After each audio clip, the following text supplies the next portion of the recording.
Talking Bird Nightline with Graham Mabry.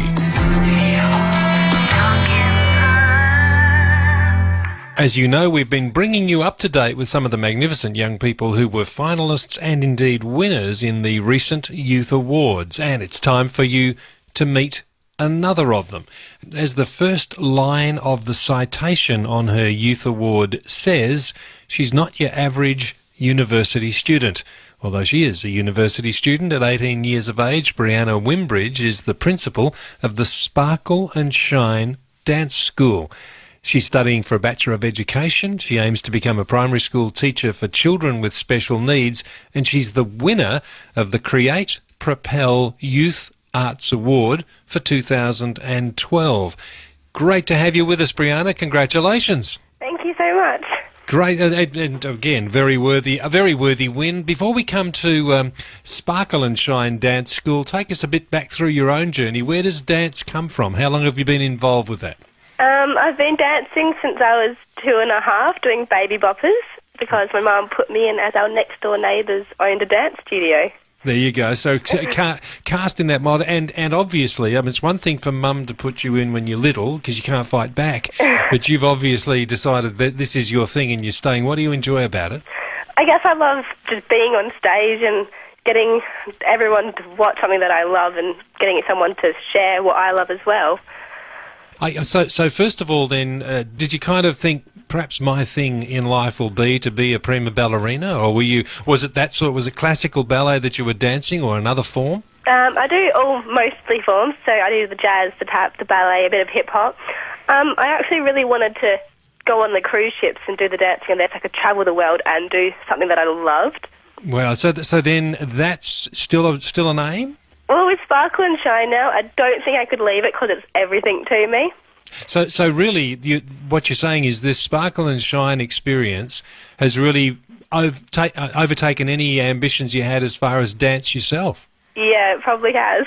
It sounds that way, and it's. I'm doing a little bit of checking up, knowing I was going to chat to you. Mm-hmm. I know recently. I don't know how recently. Well, yes, I do. It was within the last couple of years, November 2010. Mm-hmm. I think you were able to get a principal artist from the Australian Ballet to visit your school in Clarkson. Yes, we did. They were here for like a competition.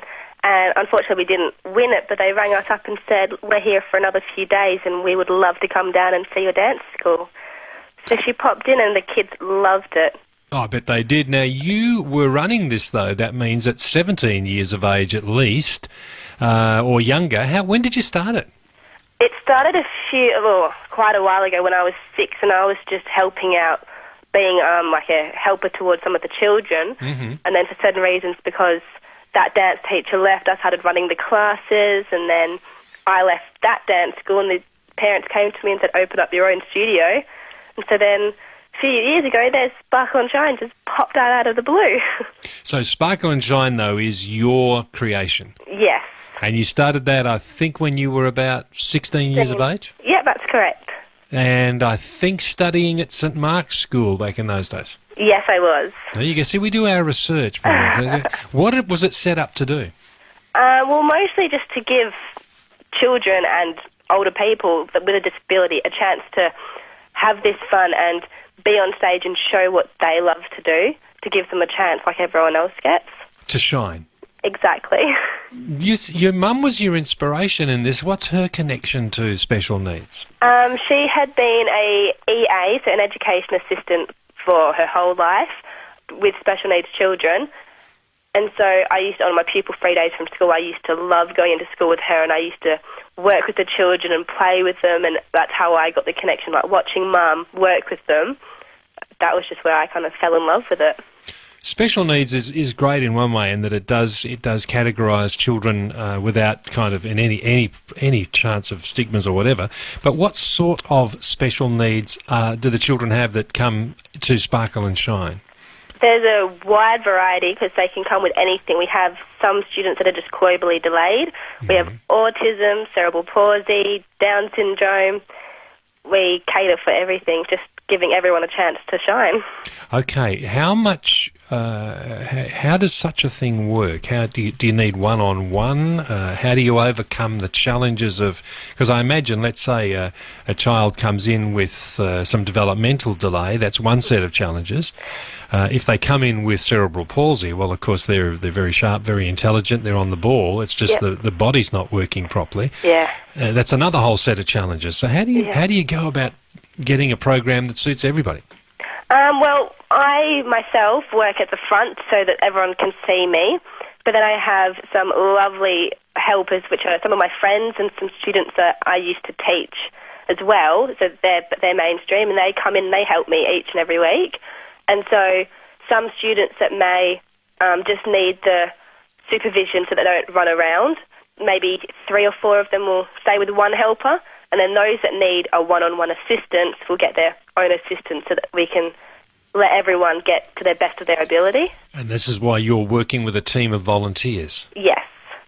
Brianna, with the program that you're running, when you first started, I believe you started with 8 children? I sure did. What about now? It's probably around the 50 mark. Okay, and how many classes, how many different venues and times? We have, 3, 4 classes now, and we're hoping to gain some more of different varieties. And I guess the challenge there is more volunteers than anything? Yeah, although we have some volunteers that want to work with, like they want to do more classes to help because they love it as well. So I actually have 3, like they're sisters, and I feel so honoured at how much they want to help. But if for any reason I can't be there, I know I can count on them. Wow.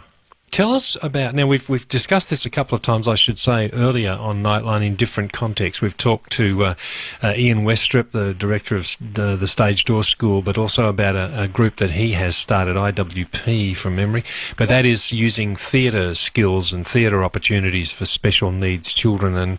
And in the case of one little boy, who he actually, after some months, began trying to speak. He'd never had, and after some months more, actually just before we'd spoken to Ian for the first time, he had actually said hello to his family. Oh, wow. Yeah, what's happened on you? You must have stories like that yourself about some of the special boys and girls that have been, or young men and women that have been there. What's happened, Brianna? At the very beginning, when I was just helping out with the classes, I used to be like the kind of, we had a girl with cerebral palsy who I used to basically just be her stand, so she had someone to support her. And now she's still with me here, and she's always been with me, and now she's the one that's walking herself, and she's trying to jump, and she's just the brightest girl that I could possibly ever know. And that's just absolutely amazing to see that this is where it's come from. We have so many stories that makes me so happy. We have one boy who came to us a while ago. He didn't speak, he didn't do anything, but he came to dancing. His mum came as well, and we worked with him every week. We had one-on-one. His mum worked with him, I worked with him, and so now he's talking away. He sings to the music. He feels the music as well when he puts his hand on the speakers, and because we do tap dancing, and he uses his feet and he taps away, and it's just absolutely amazing to see. It's so this. I mean, I guess that I'm working my way through to saying to you, take us on that journey where you move from, I wonder what I could be as a dancer. Maybe I could dance on a cruise ship and combine 2 passions, travel and dance, to now your dance school replaces that. Why is that? Why is it more important? Why is it more fulfilling? Well, I guess back when I was little, I always looked up to the dancers that were older than me, and I was always like, I want to be that. But then I guess what changed it is the fact what I was seeing in my students and how they were loving the dance, and I could see it through everything they did. It just overtook everything. I thought, I'm doing so much more helping these kids to enjoy what they love instead of me going and dancing on a cruise ship, which I still love, but these kids just mean the world to me. You design the curriculum? Yes. You design the choreography? Yes. And I guess the high point of the year would be the concert? Yes, it is. Tell us about that. Each class does their own routines for a jazz and a tap, and then the teen classes do a kind of funky jazz and then a hip hop.